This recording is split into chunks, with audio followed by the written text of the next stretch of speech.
Hello viewers, এই ভিডিওতে আলোচনা করব আপনারা কিভাবে নিজেরাই বিড়ালকে ইনজেকশন করবেন এবং নিজেরা কিভাবে বাসায় বসে বিড়ালকে স্যালাইন দিবেন।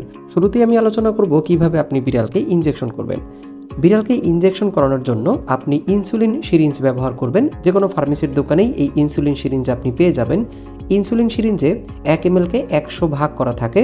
যদি আপনার প্রেসক্রিপশনে লেখা থাকে 0.2 ml তাহলে 20 দাগ পর্যন্ত, যদি বলা থাকে 0.5 ml তাহলে 50 দাগ পর্যন্ত, এবং যদি প্রেসক্রিপশনে বলা থাকে 1 ml সেক্ষেত্রে 100 দাগ পর্যন্ত নির্দিষ্ট পরিমাণ ওষুধ এই ইনসুলিন সিরিঞ্জে আপনি নেবেন।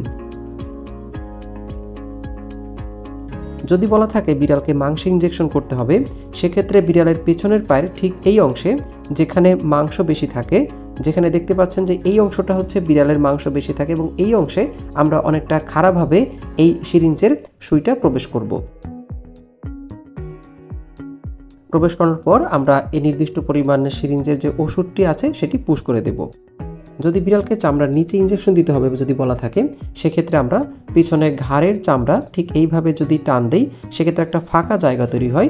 এই ফাঁকা জায়গায় আমরা সুইটি সাধারণত 30 ডিগ্রি অ্যাঙ্গেল করে চামড়া এবং মাংসের যে ফাঁকা অংশটা থাকবে সেখানে প্রবেশ করাবো। তো এই হচ্ছে আমরা খুব সহজেই বিড়ালকে ইনজেকশন করানো শিখে গেলাম। চলুন এবার আমরা কিভাবে বিড়ালকে স্যালাইন দিব সেটা শিখে নেই। বিড়ালকে স্যালাইন দেওয়ার জন্য আমরা একটু বড় সিরিঞ্জ ব্যবহার করব। যদি 1 কেজি 1.5 কেজি বা এর বড় বিড়াল হয়ে থাকে সেক্ষেত্রে আমরা 20 সিসি বা এর বড় সিরিঞ্জ ব্যবহার করতে পারি। এই সিরিঞ্জে আমরা নির্দিষ্ট পরিমাণ প্রেসক্রিপশন অনুযায়ী স্যালাইন নিয়ে নিব।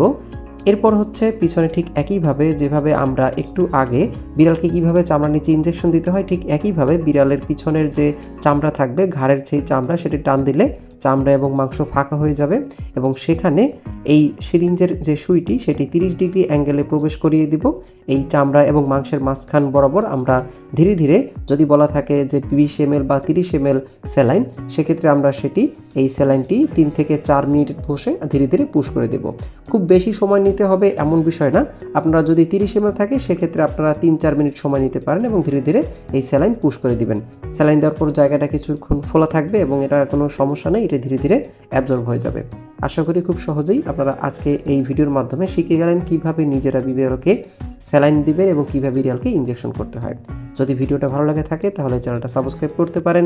যে কোনো প্রশ্ন ভিডিওর কমেন্টে করতে পারেন, আমি উত্তর দিয়ে দিব। ধন্যবাদ সবাইকে। আপনার পোষা প্রাণীর স্বাস্থ্য সমস্যার অনলাইন চিকিৎসার জন্য স্ক্রিনে দেওয়া হোয়াটসঅ্যাপ নম্বরে শুধুমাত্র হোয়াটসঅ্যাপে মেসেজ করুন।